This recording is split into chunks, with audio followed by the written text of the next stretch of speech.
Quand Allah écrit une histoire, rien ne peut l'effacer. Assalamu alaykum wa rahmatullahi wa barakatuh.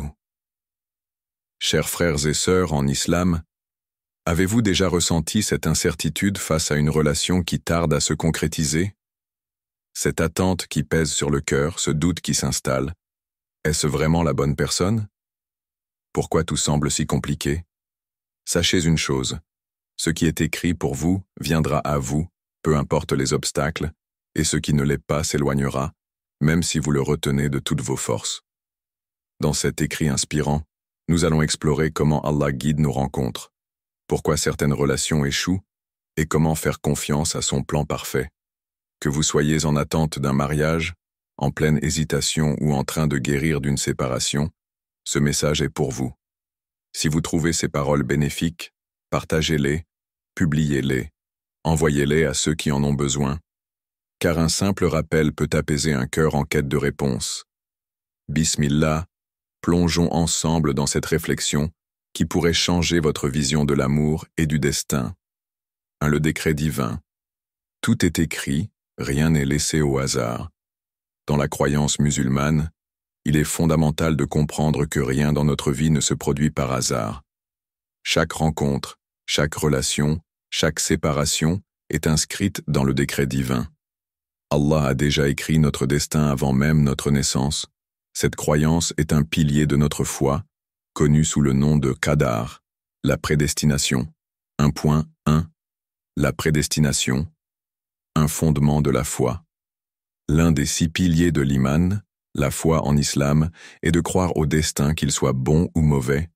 Le prophète a dit « Personne ne sera véritablement croyant tant qu'il ne croira pas au destin, qu'il soit en sa faveur ou non, et tant qu'il ne saura pas que ce qu'il a atteint ne pouvait le manquer, et que ce qu'il a manqué ne pouvait l'atteindre. » Rapporté par At-Tirmidhi, cela signifie que tout ce qui nous arrive, que nous le comprenions ou non, est sous le contrôle d'Allah. Si Allah veut que vous soyez avec quelqu'un, cela arrivera inévitablement. Et si une personne est éloignée de vous, c'est qu'il y a une sagesse derrière cela. Parfois, nous nous accrochons à certaines relations, pensant qu'elles sont essentielles à notre bonheur. Pourtant, si elles ne sont pas destinées à durer, elles s'effaceront naturellement. C'est Allah qui rapproche et qui éloigne, selon ce qui est le meilleur pour nous. 1.2. Le destin ne signifie pas l'inaction. Croire au destin ne signifie pas rester passif et attendre que tout se produise sans faire d'effort. Allah nous a donné le libre arbitre et nous demande d'agir tout en plaçant notre confiance en lui. Le prophète a enseigné à ses compagnons qu'ils devaient à la fois croire en la prédestination et faire les efforts nécessaires. Lorsqu'un homme lui demanda « Dois-je attacher mon chameau ou placer ma confiance en Allah ?» Le prophète lui répondit « Attache ton chameau et place ta confiance en Allah. » Rapporté par At-Tirmidhi, cela signifie que nous devons entreprendre les actions nécessaires pour construire nos relations, tout en ayant la certitude que seul Allah décide du résultat.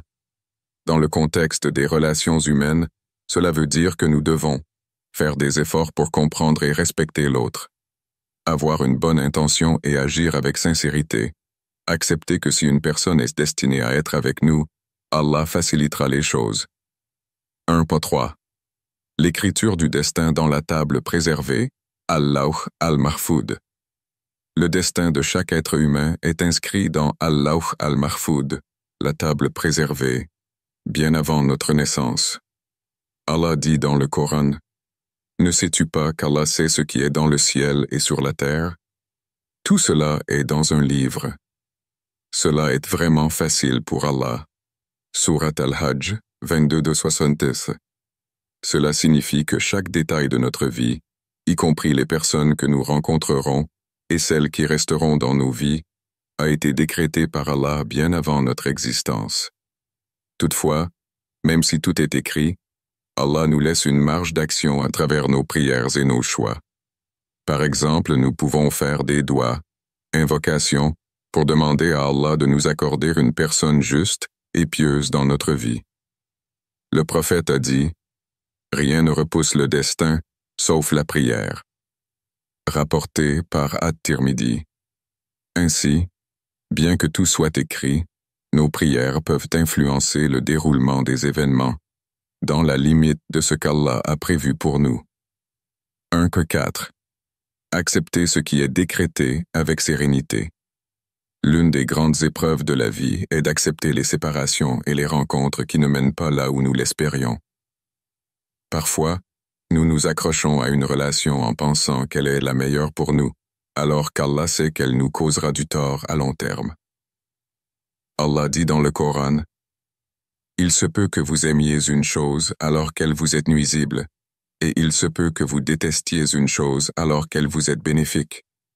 C'est Allah qui sait, alors que vous ne savez pas. » Sourate Al-Baqarah 2:216.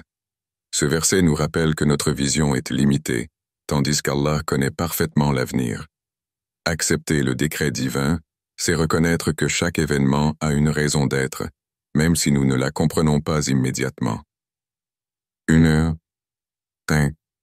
L'exemple du mariage et des relations humaines. En matière de mariage et de relations humaines, nous devons toujours garder à l'esprit que si une personne est faite pour nous, rien ne pourra nous en séparer. De la même manière, si une personne n'est pas destinée à être dans notre vie, aucun effort ne pourra la retenir. L'histoire du mariage du prophète Mohammed avec Khadija, qu'Allah l'agrée, est un bel exemple. Malgré leurs différences d'âge et les conditions de l'époque, leur union a été bénie par Allah et a duré jusqu'au décès de Khadija. C'était une union décrétée par Allah, et rien n'a pu empêcher leur rencontre. À l'inverse, de nombreux compagnons du prophète ont connu des séparations, non pas parce qu'ils étaient de mauvaises personnes, mais parce qu'Allah avait prévu un autre destin pour eux. 1.6. Comment renforcer sa confiance en Allah dans nos relations? Pour mieux accepter le décret divin concernant nos relations, nous devons multiplier les doigts, demander à Allah de nous accorder ce qui est bon pour nous et d'éloigner ce qui est mauvais, faire preuve de patience, sabre, accepter que certaines choses prennent du temps, se rappeler qu'Allah est le meilleur des planificateurs. Même si une situation semble douloureuse, elle a un but. Avoir une intention sincère. Toujours rechercher la satisfaction d'Allah dans nos relations. Lorsque nous comprenons que tout est entre les mains d'Allah, nous trouvons une immense paix intérieure. Nous n'avons plus besoin de forcer les choses ou de nous inquiéter excessivement. Nous faisons notre part et nous laissons Allah décider du reste. Si Allah veut que vous soyez avec quelqu'un, cela arrivera, peu importe les circonstances. Et si ce n'est pas écrit, alors cela ne sera jamais, et c'est un bien pour vous. Cette foi nous libère des regrets et nous permet d'avancer avec confiance, car nous savons qu'Allah nous réserve toujours ce qu'il y a de meilleur. Passons maintenant à la deuxième partie, les épreuves et la patience, quand l'attente teste notre foi. Les épreuves et la patience, quand l'attente teste notre foi. L'une des plus grandes épreuves de la vie est l'attente. Attendre que quelque chose se réalise, espérer qu'une relation aboutisse, prier pour une personne en particulier, et ne pas voir de résultat immédiat. C'est une épreuve qui teste notre foi et notre confiance en Allah. Pourtant, cette attente a un sens profond. Elle fait partie du plan d'Allah et nous permet de nous purifier, de grandir et de mieux comprendre sa sagesse. 2.1. L'épreuve de l'attente. Un test pour le cœur. Allah nous met souvent à l'épreuve par l'attente pour voir si nous avons la patience, sabre nécessaire. Dans le Coran, il dit « Nous vous éprouverons assurément par un peu de peur, de faim et de diminution de biens, de personnes et de récoltes, et annonce la bonne nouvelle aux endurants, qui disent, quand un malheur les atteint, certes, nous appartenons à Allah, et c'est à lui que nous retournerons. » Sourate Al-Baqarah, 255 à 156. Dans le domaine des relations humaines, cette attente peut prendre différentes formes. L'attente d'un mariage qui tarde à venir, une relation qui ne se concrétise pas malgré des sentiments sincères, la séparation d'une personne que nous pensions être la bonne. Ces situations peuvent provoquer de l'impatience, du stress et parfois même du désespoir. Mais celui qui met sa confiance en Allah sait que rien ne se produit sans raison. 2,2. La patience, une vertu récompensée. Dans l'islam, la patience, sabre, est l'une des qualités les plus précieuses et les plus aimées d'Allah. Il dit dans le Coran, « Allah aime les endurants ». Sourate Al-Imran, 346. Et le prophète a dit, « Celui qui fait preuve de patience, Allah lui accorde la patience, et nul ne reçoit un don meilleur et plus vaste que la patience. » Rapporté par Al-Bukhari et Muslim. Quand nous attendons une chose qui nous tient à cœur, nous avons deux choix, s'impatienter et s'éloigner de la confiance en Allah. Accepter l'épreuve avec patience et rester confiant dans sa sagesse. Ceux qui choisissent la patience sont toujours gagnants. Soit ils obtiennent ce qu'ils désirent au moment voulu par Allah, soit Allah leur accorde quelque chose de meilleur, même s'ils ne le réalisent pas immédiatement. 2,3. Pourquoi Allah retarde-t-il certaines relations? Quand une personne nous tient à cœur et que nous prions pour être avec elle, il peut être difficile de comprendre pourquoi Allah ne répond pas immédiatement. Mais voici quelques raisons pour lesquelles Allah peut retarder une union. Parce que le moment n'est pas encore venu, Allah sait quand le bon moment arrive. Peut-être que nous ne sommes pas encore prêts, ou que l'autre personne a encore des choses à apprendre avant de nous rencontrer. Parce qu'Allah veut nous rapprocher de lui parfois, une attente prolongée nous pousse à prier davantage, à multiplier les invocations et à renforcer notre lien avec Allah. Il se peut qu'Allah veuille nous ramener vers lui avant de nous accorder ce que nous demandons. Parce que cette personne n'est peut-être pas la bonne. Nous pouvons être convaincus qu'une personne est faite pour nous, mais seul Allah connaît l'invisible. Peut-être qu'elle nous aurait éloignés de notre foi, ou qu'une autre personne meilleure pour nous attend, parce qu'il nous réserve mieux.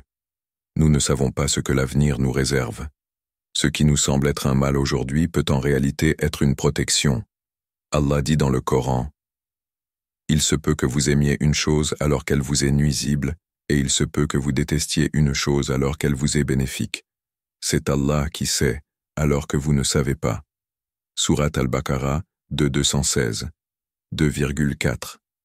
L'exemple des prophètes face à l'attente. Les prophètes ont tous été éprouvés par l'attente. Voici deux exemples inspirants. Le prophète Yacoub, Jacob, et la perte de son fils Youssouf, Joseph. Yacoub, que la paix soit sur lui, a perdu son fils bien-aimé pendant des années. Pourtant, il n'a jamais perdu espoir en la miséricorde d'Allah. Il a dit, « Je me plains seulement à Allah de mon chagrin et de mon affliction, et je sais de la part d'Allah ce que vous ne savez pas. » Sourate Youssouf, 12,86. Sa patience a été récompensée lorsqu'il a retrouvé Youssouf des années plus tard. Cela montre que même quand tout semble perdu, Allah peut changer une situation en un instant. Le prophète Moussa, Moïse, et la traversée de la mer. Lorsque Moussa, que la paix soit sur lui, et son peuple étaient poursuivis par Pharaon, ils se sont retrouvés face à la mer, sans issue apparente. Pourtant, Moussa a dit avec confiance, « Non, mon Seigneur est avec moi, et il me guidera. » Sourate Ash-Shu'ara, 26, 62. Et Allah a ouvert la mer pour eux. Cela nous rappelle que même quand tout semble impossible, Allah a toujours un plan. 2,5. Comment renforcer sa patience face à l'attente? Pour développer la patience et surmonter l'épreuve de l'attente, voici quelques conseils. Multiplier les invocations, douas. Demander à Allah de nous accorder ce qui est bon pour nous, au bon moment. Pratiquer l'istikhara. La prière de consultation nous aide à demander à Allah de nous guider vers le meilleur choix. Se rappeler que tout a un temps précis. Allah dit, toute chose auprès de lui a une mesure déterminée. Sourate Ar-Ra'd, 13:8. Rester occupé et productif. Se concentrer sur l'amélioration de soi, au lieu de rester bloqué dans l'attente. Se rappeler que la vraie récompense est auprès d'Allah, même si nous n'obtenons pas ce que nous voulons. Notre patience nous rapprochera d'Allah et nous accordera une meilleure récompense dans l'au-delà. L'attente est une épreuve, mais c'est aussi une opportunité de se rapprocher d'Allah et de grandir spirituellement. Si nous restons patients et confiants en son plan, nous verrons que ce qu'il nous réserve est bien meilleur que ce que nous imaginions. Allah sait quand et avec qui nous devons être.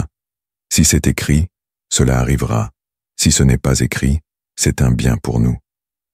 Les signes de la bonne personne selon l'islam. Dans un monde où les apparences et les émotions peuvent nous tromper, comment savoir si une personne est réellement faite pour nous? Comment distinguer un amour sincère d'une simple illusion passagère? L'islam nous donne des repères clairs, des signes évidents qui ne trompent pas. Un amour qui rapproche d'Allah, pas qui éloigne. L'amour est un don d'Allah. Mais un amour authentique doit être un pont vers lui, et non une distraction qui nous éloigne de notre foi. Est-ce que cette personne t'encourage dans ta religion? Prie-t-elle pour toi et avec toi, ou est-elle une épreuve pour ta foi? Est-ce que votre relation est bâtie sur la piété ou juste sur le désir et les émotions éphémères? Le prophète a dit, « Une femme est épousée pour 4 raisons, sa richesse, son rang social, sa beauté et sa religion. Choisis celle qui a la religion, tu seras gagnant. » Rapporté par Al-Bukhari et Muslim. Si cette personne t'éloigne d'Allah, alors elle n'est pas un bienfait, mais une épreuve. Un cœur en paix, une âme rassurée. Un signe puissant que cette personne est la bonne, c'est la sérénité qu'elle t'apporte. Es-tu apaisé? Quand tu penses à elle, lui, est-ce que cette relation t'apporte du stress, de la jalousie maladive, de l'angoisse? Ton instinct te dit-il que cette personne est un bienfait ou un fardeau? Allah dit dans le Coran, « Et parmi ces signes, il a créé pour vous des épouses issues de vous-même, afin que vous trouviez auprès d'elles la tranquillité. » Sourate Ar-Rum 30-20 et 1. Si une personne est vraiment écrite pour toi, tu ressentiras une paix intérieure inexplicable. Une relation qui repose sur des bases solides. Dans une vraie relation bénie par Allah, il y a du respect. La personne t'honore, te valorise et ne te rabaisse jamais. De la patience. Elle supporte tes défauts et ne fuit pas au moindre problème. Des intentions claires, pas de jeu, pas de doute. Elle sait où elle va avec toi. La bonne personne, ce n'est pas celle qui te fait rêver, mais celle qui te rend meilleur. Les obstacles, épreuves ou détournements du destin. Parfois, tout semble parfait. L'amour est là, la compatibilité aussi. Mais pourtant, des obstacles surgissent. Familles opposées, disputes, éloignements ou même séparation. Est-ce un test d'Allah ou un signe que ce n'est pas la bonne personne? L'épreuve qui fortifie versus le mur qui empêche d'avancer. Les épreuves sont normales. Même les meilleures unions rencontrent des difficultés. Si Allah met une épreuve, c'est souvent pour tester votre sincérité et renforcer votre lien.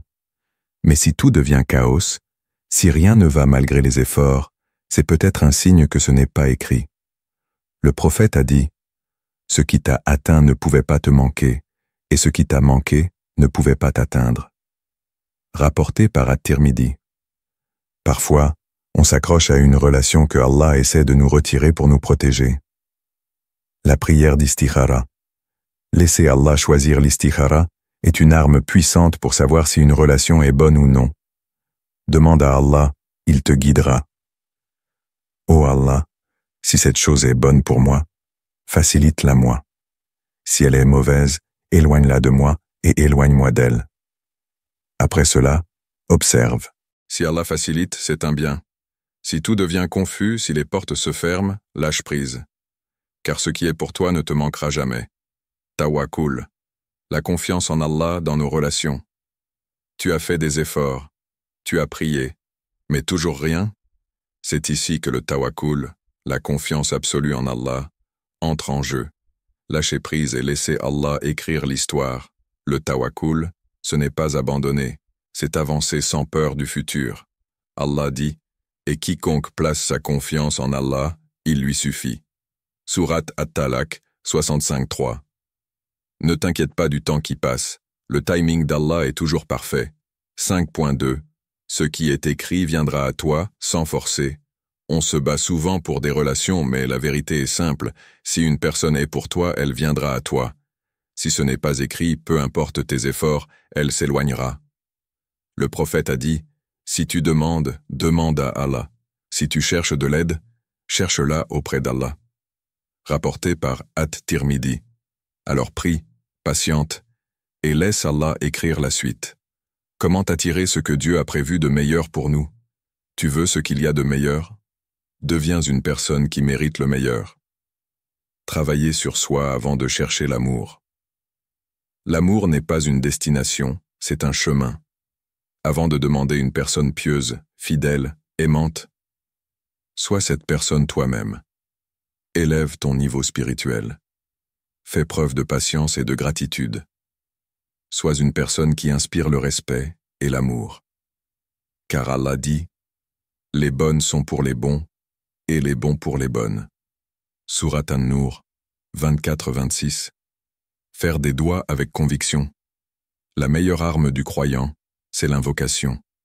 Demande à Allah avec certitude, « Ô Allah, accorde-moi ce qu'il y a de meilleur, même si je ne sais pas ce que c'est. » Et souviens-toi, Allah répond toujours mais au bon moment. Ne jamais perdre espoir. Si aujourd'hui tu es seul, si ton cœur est blessé, si tu te sens perdu, rappelle-toi que le plan d'Allah est plus grand que ton imagination. Ce que tu cherches, te cherche aussi. Et quand le bon moment arrivera, rien ne pourra l'empêcher. Fais confiance au plan d'Allah.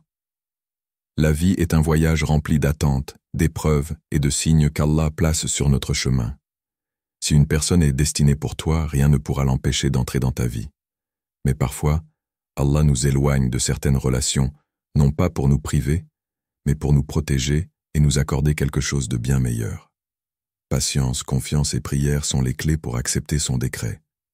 Travaille sur toi, multiplie les invocations, et sache que ce qui est écrit viendra à toi au moment parfait. Allah ne déçoit jamais ceux qui s'abandonnent sincèrement à lui. Ô Allah, toi qui es le meilleur des planificateurs, écris pour moi ce qui est bon dans cette vie et dans l'au-delà. Si une personne est un bien pour moi, facilite-la moi et rapproche-nous dans ton obéissance. Si elle est un mal pour moi, éloigne-la de moi et éloigne-moi d'elle, et accorde-moi mieux par ta sagesse.